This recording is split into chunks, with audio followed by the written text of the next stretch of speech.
ಶ್ರೀಮಾತ್ರೆ ನಮ್ಮ purely home made YouTube ಚಾನಲ್ಗೆ ಸ್ವಾಗತ ವೀಕ್ಷಕರೇ. ಆರೋಗ್ಯಕರ ಮತ್ತು ರುಚಿಕರವಾದ ಓಟ್ಸ್ ಯಾವ ರೀತಿ ಮಾಡಬೇಕೆಂಬುದು ಸಂಪೂರ್ಣ ವಿಡಿಯೋ ಲಿಂಕನ್ನು ಹಾಕಿರುತ್ತೇನೆ, ಬಂದು ನೋಡಿ, ಅರ್ಥವಾಗುತ್ತದೆ. ನಾವು ಹಾಕುವ ವಿಡಿಯೋವನ್ನು ನೋಡಬೇಕೆಂದರೆ ಲೈಕ್ ಮಾಡಿ, ಶೇರ್ ಮಾಡಿ, ಸಬ್ಸ್ಕ್ರೈಬ್ ಮಾಡಿಕೊಳ್ಳಿ.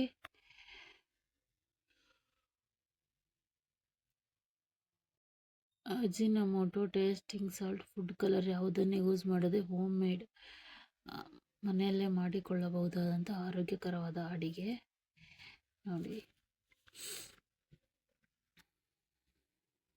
3.5 ಗ್ಲಾಸ್ ನೀರಿಗೆ 3/4 ಗ್ಲಾಸ್ ಅಷ್ಟು ಓಟ್ಸ್ ಹಾಕಿದ್ದೇನೆ ನಾನು.